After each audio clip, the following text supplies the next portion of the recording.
پیغام پاکستان کو منوان اگر اس معاشرے میں نافذ کر دیا جائے تو فرقہ واریت ختم ہو جائے۔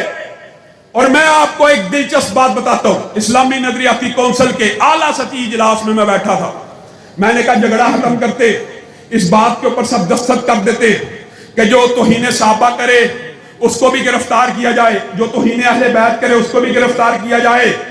تو علامہ عارف واحدی صاحب نے وہاں پہ ایک بات کہی کہ اہل تشیع کے ہاں مقدسات اہل سنت کی توہین حرام ہے۔ میں ان کے اس بیان کو ویلکم کہتا ہوں، لیکن میں یہ کہتا ہوں کہ اس کو امپلیمنٹ بھی کیا جائے۔ اگر ان کے نزدیک حرام ہے تو پھر رجب بٹ، علی اکبر ناطق اور مرزا جیلمی ہر روز صحابہ کے اوپر اگر تبرہ کرتے ہیں ان کو کیوں نہیں گرفتار کیا جاتا؟ گرفتار ہونے چاہیے کہ نہیں؟ گرفتار ہونے چاہیے کہ نہیں؟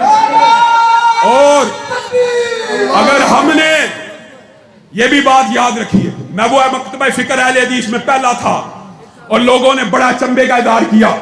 جس وقت اسرائیل نے ایران کے اوپر حملہ کیا، میں تھا جس نے سب سے پہلے ایران کے ساتھ کھڑا ہونے کا اعلان کیا تھا، اور میں نے کہا تھا اللہ کے فضل و رحمت سے اس سال پاکستانیوں کو اور امت مسلمہ کو دو خوشخبریاں ملی۔ ایک، انڈیا کے خلاف رافیل طیارے گرائے پاکستان فوج نے، انڈیا کے خلاف جنگ ہوئی، پوری قوم ایک ہو گئی، پوری قوم ایک ہو گئی، فوج کو خراج تحسین پیش کیا، فوج کے شانہ بشانہ لڑنے کا عزم اس کا اعادہ کیا۔ اور دوسری بڑی خوشخبری یہ تھی کہ ایران کے اوپر حملہ ہوا تو پوری امت مسلمہ ایک ہو گئی۔ آج شام کے اوپر اگر حملہ ہوا ہے تو اسٹیج سے اس بات کا بھی اعلان کیا جاتا ہے جیسے ایران کے ساتھ کھڑے تھے، ان کے موقف کی تائید کی تھی، اسی طرح شام کے اوپر اسرائیل کے حملے کی مذمت بھی کرتے ہیں اور اس کی مرمت بھی کریں گے۔